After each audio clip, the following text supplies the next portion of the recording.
중간 맞나?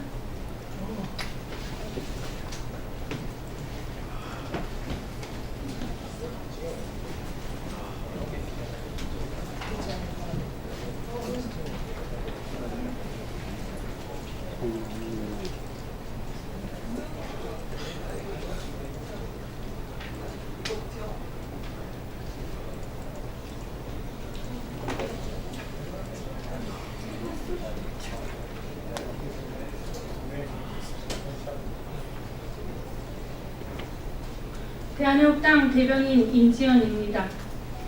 박근혜 대통령에 대한 선고 결과에 따른 박근혜 대통령 정치보복 즉각 중단하라 기자회견을 시작하겠습니다.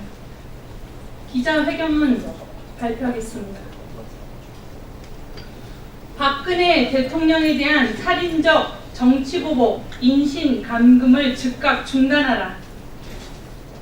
박근혜 대통령에게 있지도 않은 국정농단 혐의를 씌워 징역 24년을 선고한 대한민국 법원이 또다시 국가정보원 특수활동비 수수와 새누리당 공천 개입 혐의에 대해 박근혜 대통령에게 각각 징역 6년과 징역 2년을 선고했습니다.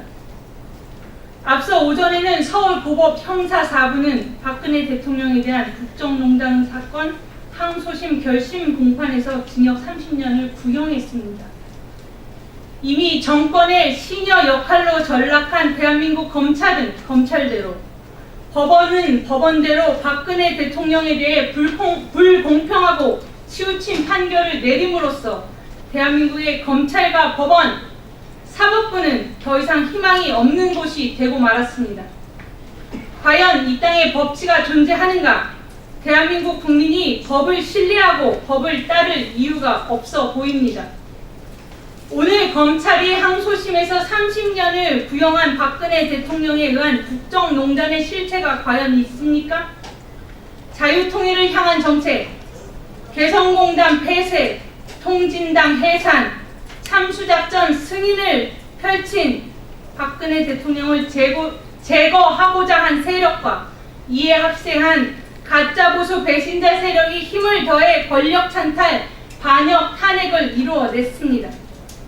그 과정에서 헌법재판소가 스스로 출판물에서 고백했듯이 그들의 음모에 대해 승인 도장을 찍어준 것이 헌법재판소요, 박근혜 대통령에 대한 정치보복, 인신감금을 실행시키고 공인하는 정권 하수인 역할을 하는 것이 이 땅의 현 사법부입니다.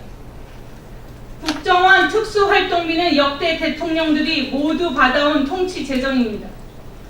박근혜 대통령이 특수활동비로 인해 징역살이를 해야 한다면 당장 문재인 정권도 청와대의 특수활동비를 공개하십시오. 문재인 정권은 이미 청와대 특수활동비 공개를 거부했습니다. 박근혜 대통령에게는 특수활동비 받았다고 뇌물죄에 대해서는 무죄임에도 불구하고 국고 손실이라면서 징역 6년을 선고했습니다. 반면에 현 정권은 알 바 없다고 특수활동비 공개를 거부하고 있습니다. 대체 어느 국민이 대한민국 정권과 법에 대해 공정하다 할 것이며 신뢰할 수 있겠습니까? 노무현, 김대중, 이명박 정권의 특수활동비 모두 공개하십시오. 새누리당 공천 개입 혐의로 공직선거법 위반이라 하는데 박근혜 대통령이기 때문에, 박근혜 대통령이 제거되어야 하기 때문에 억지로 덮어씌운 죄라고 생각될 뿐입니다. 모든 통치행위가 죄요, 모든 관련자를 적폐 세력으로 몰아 인민재판하고 있는 것이 현 문재인 정권이 하는 일입니다. 대한민국당과 애국국민들은 오늘의 선고를 인정할 수 없습니다. 이는 명백한 정치 보복입니다.